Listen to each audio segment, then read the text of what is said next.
Baik, saya mulai. Bismillahirrahmanirrahim. Assalamualaikum warahmatullahi wabarakatuh. Perkenalkan, nama saya Arvin Adatma Ramadan, NIM 2019 039. Saya di sini juga tidak sendiri.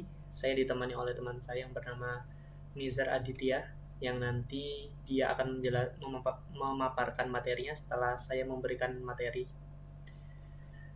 Langsung aja ke pembahasan yang pertama, yakni pembunuhan terhadap nyawa. Yang dimana pembunuhan terhadap nyawa ini merupakan bentuk kesengajaan menghilangkan nyawa orang lain. Jadi, uh, tindak pidana pembunuhan atau kejahatan terhadap nyawa ini berupa penyerangan terhadap nyawa orang lain untuk menghilangkan nyawa orang lain.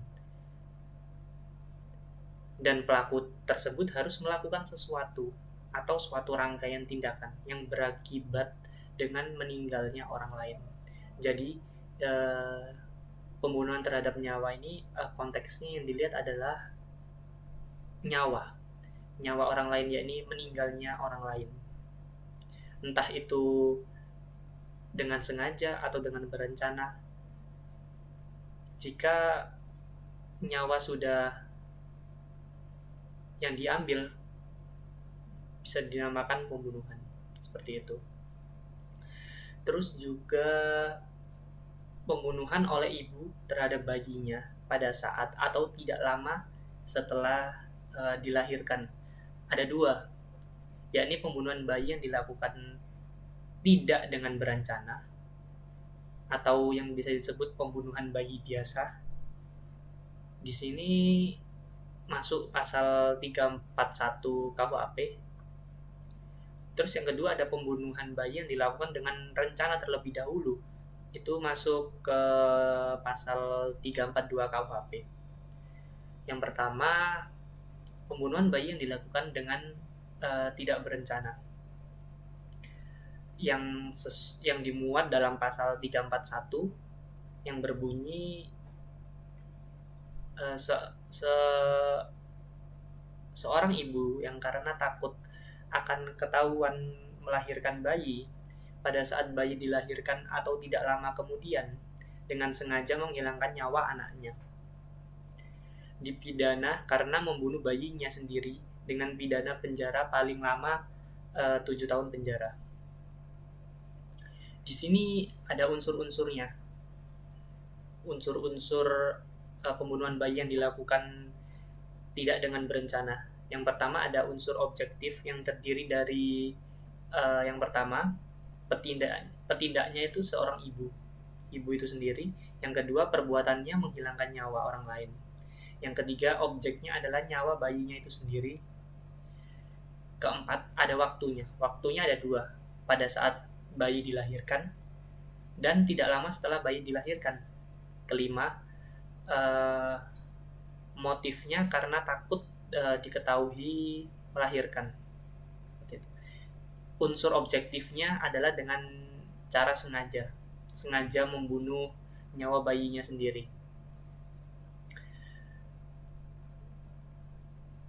Unsur kesengajaan dalam pembunuhan bayi harus ditujukan pada seluruh unsur yang ada di belakangnya, bahwa dengan demikian maka kehendak dan apa yang diketahui si ibu itu harus ditujukan, yakni yang pertama untuk mewujudkan perbuatan menghilangkan nyawa, yang kedua nyawa bayinya itu sendiri yang dibunuh, yang ketiga waktunya, yakni yang pertama tadi yang sudah saya jelaskan sebelumnya.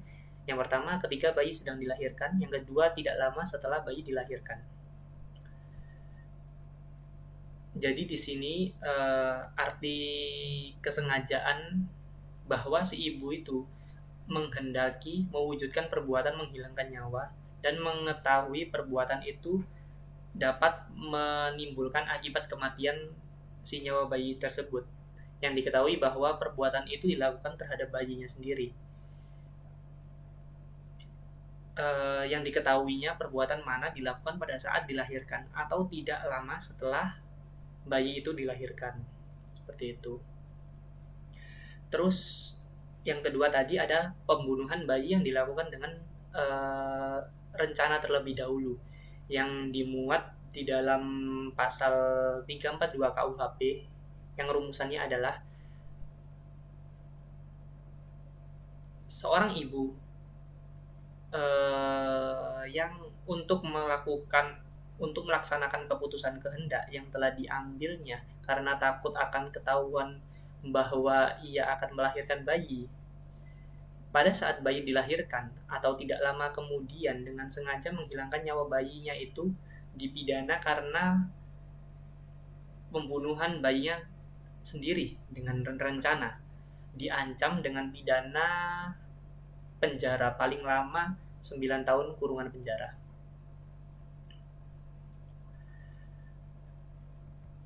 Terus di dalam pembunuhan bayi berencana tersebut terdapat unsur-unsurnya.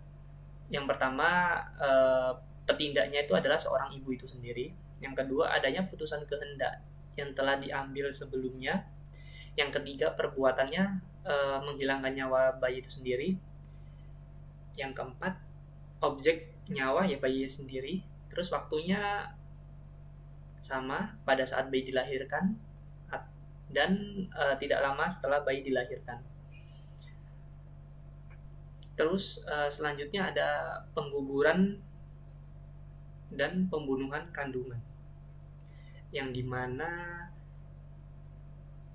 kejahatan pengguguran dan pembunuhan diatur dalam 4 pasal, yakni yang pertama, pengguguran dan pembunuhan kandungan oleh perempuan yang mengandung itu sendiri, dicantumkan pada pasal 346 KUHP, yang dimana dicantumkan seorang perempuan yang sengaja menggugurkan atau mematikan kandungannya atau menyuruh orang lain membunuh, maka akan dipidana dengan pidana penjara paling lama 4 tahun kurungan penjara.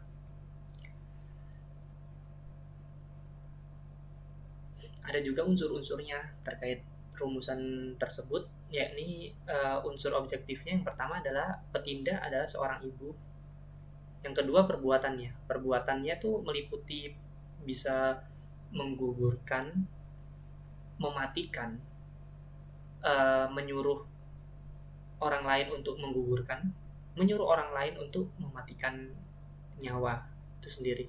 Terus yang yang ketiga, objeknya adalah kandungannya itu sendiri, serta unsur subjektifnya, yakni dengan sengaja.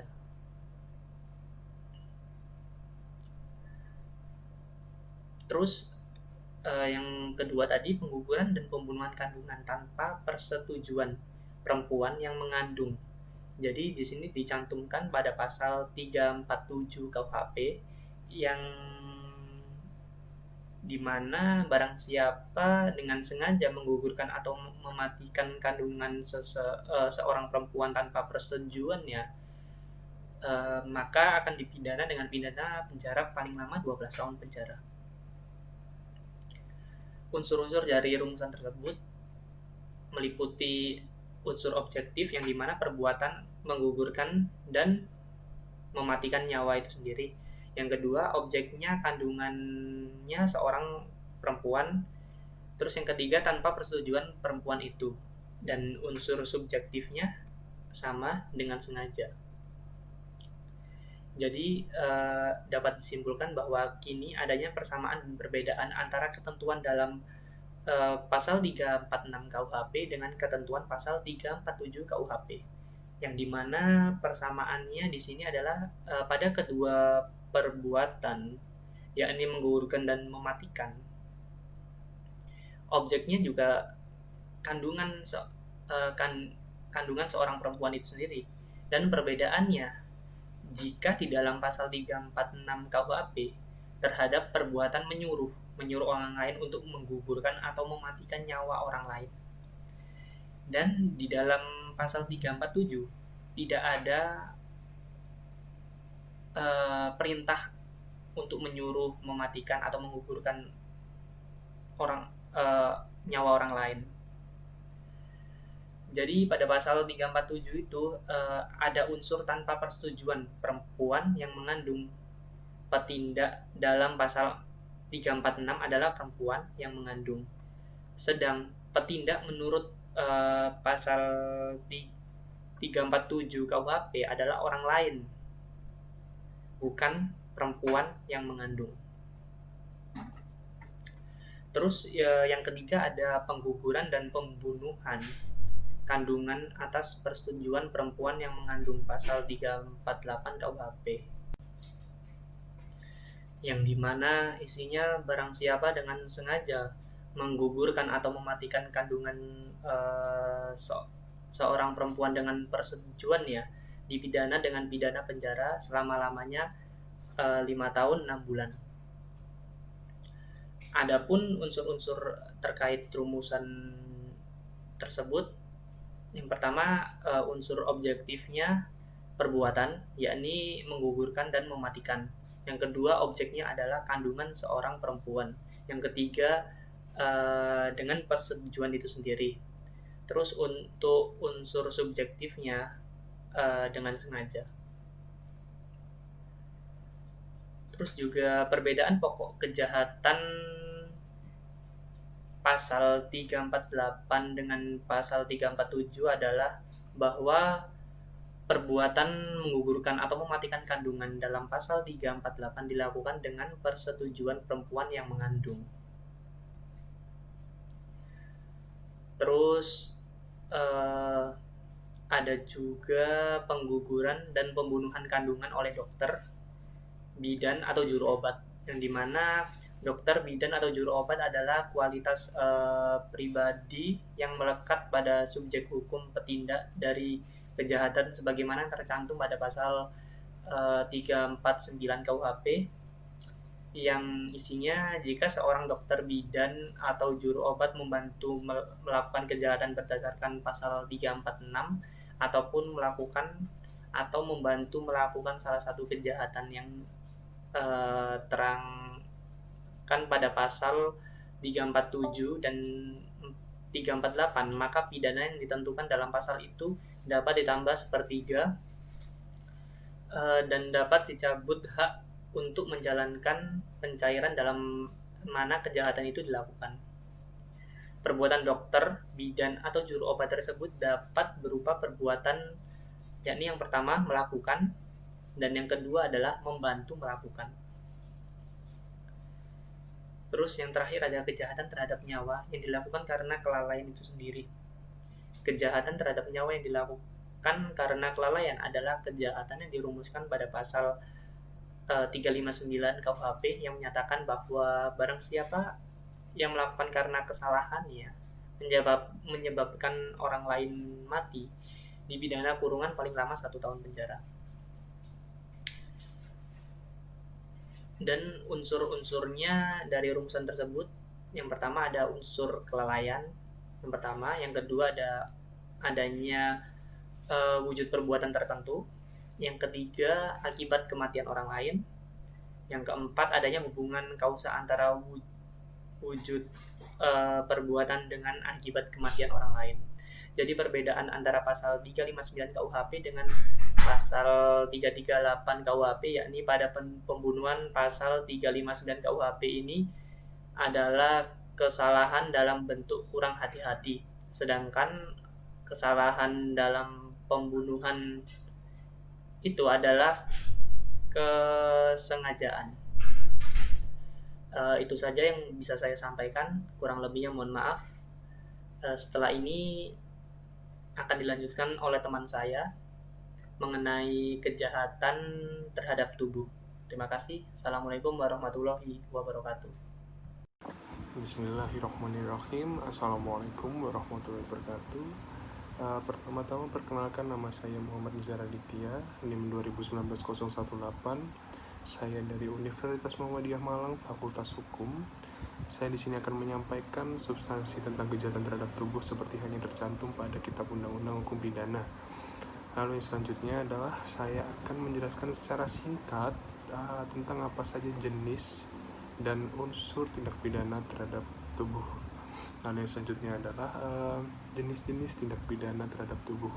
Nah, yang pertama adalah pasal 351 KUHP, tindak penganiayaan biasa. Lalu yang kedua adalah pasal 352 KUHP tindak penganiayaan ringan, pasal 353 KUHP tindak penganiayaan berencana, pasal 354 KUHP tentang tindak penganiayaan berat, pasal 355 KUHP tindak penganiayaan berat berencana, pasal 356 KUHP tindak penganiayaan terhadap keluarga, pasal 357 KUHP penganiayaan dapat hukuman pencabutan hak, pasal 358 KUHP turut ikut campur dalam penyerangan atau perkelahian. Lalu yang berikutnya adalah unsur-unsur tindak pidana terhadap tubuh. Yang pertama adalah ada perbuatan. Lalu yang kedua karena kesalahannya atau karena kesalahan si pelaku. Yang ketiga adalah menimbulkan akibat. Bagaimana maksud dari menimbulkan akibat ini? Menimbulkan akibat ini kekerasan yang sampai menimbulkan luka atau halangan menjalankan pekerjaan jabatan atau pencaharian selama waktu tertentu. Lalu yang selanjutnya adalah kapan sih bisa diterapkannya pasal-pasal tersebut atau bisa digunakannya pasal-pasal tersebut. Yang pertama adalah pasal 351 KUHP ini bisa digunakan saat korban mendapati rasa tidak mengenakan di badannya akibat tindak penganiayaan dan pelaku bisa mendapati hukuman paling lama 2 tahun 8 bulan penjara atau denda paling banyak sebesar Rp300. Lalu yang selanjutnya adalah pasal 352 KUHP. Bisa digunakannya pasal ini seperti yang tercantum di Kitab Undang-Undang Hukum Pidana apabila penganiayaan tersebut tidak menimbulkan luka maupun menghalangi menjalankan pekerjaan jabatan atau pencaharian, maka diancam sebagai tindak pidana ringan dengan hukuman pidana paling lama 3 bulan penjara atau denda paling banyak sebesar Rp300. Itu penganiayaan ringan. Yang berikutnya adalah pasal 353 KUHP. Bisa digunakan jika pelaku mengakui bahwasannya dirinya melakukan tindak pidana tersebut dengan rencana terlebih dahulu atau kekerasan dengan rencana terlebih dahulu dengan ancaman pidana penjara paling lama 4 tahun. Lalu yang selanjutnya adalah pasal 354 KUHP.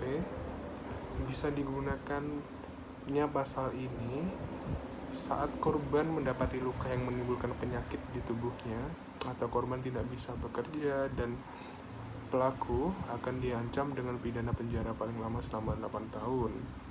Itu adalah penganiayaan berat. Lalu yang berikutnya ada pasal 355 KUHP. Di pasal 355 KUHP ini terdapat unsur dolus atau unsur kesengajaan. Dengan hal tersebut maka pelaku dianggap melakukan tindak pidana tersebut dengan rencana. Maka pelaku berhak mendapatkan hukuman pidana penjara paling lama selama 12 tahun penjara.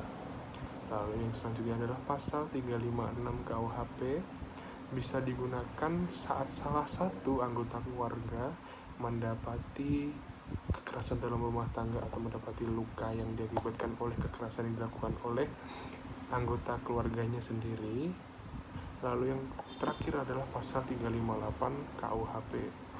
Bisa digunakan saat sekelompok orang terlibat dalam kekerasan yang menimbulkan luka atau bahkan menyebabkan kematian. Bisa digunakannya saat mungkin ada warga yang melaporkan ke pihak yang berwajib atau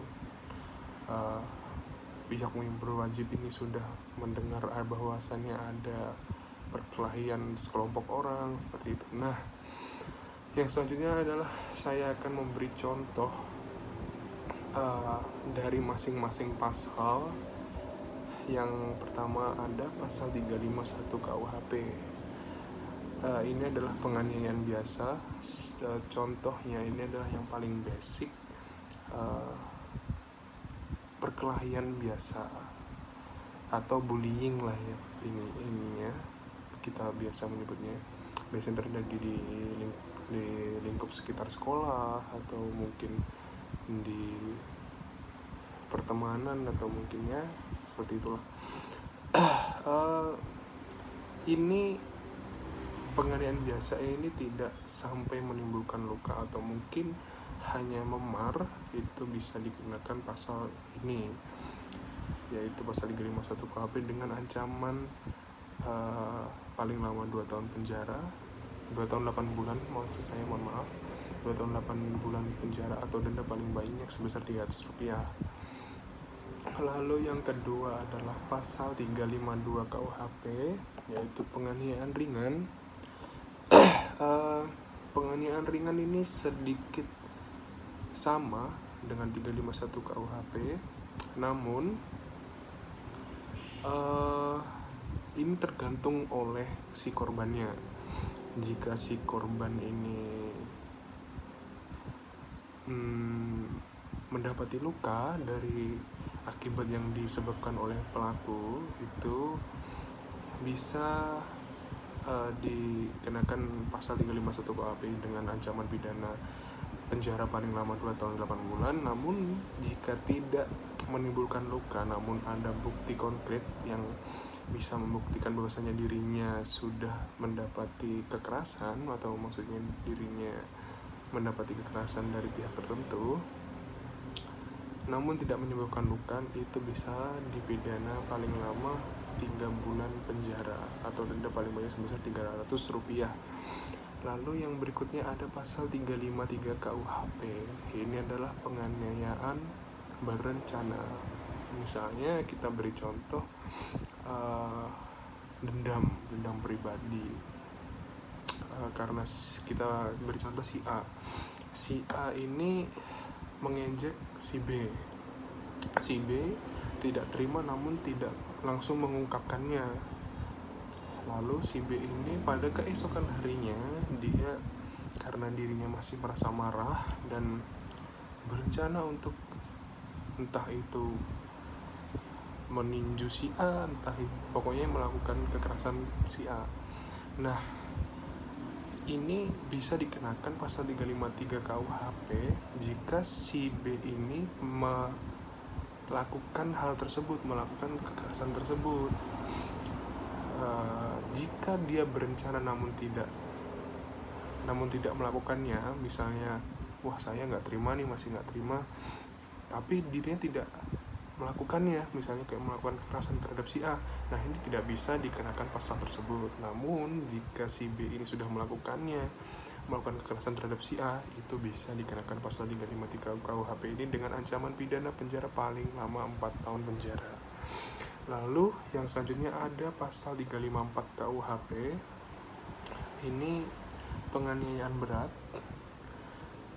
Contohnya adalah saat si A, kita gunakan A lagi, saat si A dan si B ini katakanlah mereka ini berkelahi, entah penyebabnya mungkin sepele atau apapun, namun apapun masalahnya, tapi jika si A ini sampai melukai si B yang luka tersebut itu sampai menimbulkan infeksi yang menghalangi pekerjaan si B ini, atau mungkin lebam-lebam yang sampai parah lah ya intinya. Nah, itu bisa dijerat pasal 354 KUHP ini dengan ancaman pidana penjara selama 8 tahun. Lalu yang berikutnya adalah pasal 355 KUHP, penganiayaan berat berencana. Nah, ini ada berkesinambungan terhadap pasal 354 KUHP, namun bedanya ini menggunakan rencana. Nah, bagaimana sih hitungan berat atau ringannya? Nah, berat itu seperti yang saya katakan di awal, berat itu sampai menimbulkan luka atau sampai menghalangi pekerjaan si korban, misalnya kayak patah tulang. Nah, itu berat berencana ini yang sampai lukanya mungkin sampai patah tulang, sampai ada pembuluh darah yang robek, seperti itu contohnya.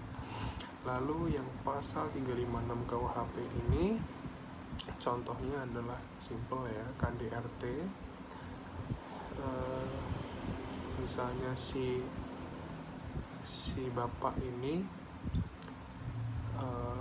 karena masakan istrinya itu tidak enak atau mungkin ada kesalahpahaman sedikit, lalu si suaminya ini melakukan kekerasan terhadap istrinya. Nah, si istrinya ini melaporkan ke pihak yang berwajib dan itu bisa dikenakan pasal 356 KUHP. Lalu yang selanjutnya adalah contoh dari pasal 358 KUHP yang ini terakhir,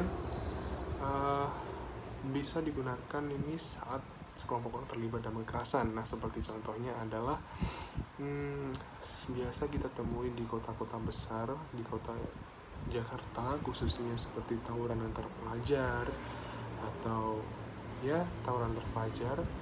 Nah, itu kan menimbulkan keresahan masyarakat. Nah, biasanya kan masyarakat melaporkan kepada pihak yang berwajib, dan jika terkena misalnya ada salah satu pelaku itu kena lalu diinterogasi dan si BCDE ini juga akhirnya terjerat juga, nah itu bisa digunakan atau dijerat pasal 358 KUHP. Oke, sekian dari saya. Mungkin itu saja, mohon maaf jika masih banyak kekurangan dalam penjelasan saya dan salah bahasa. Saya mohon maaf sebesar-besarnya.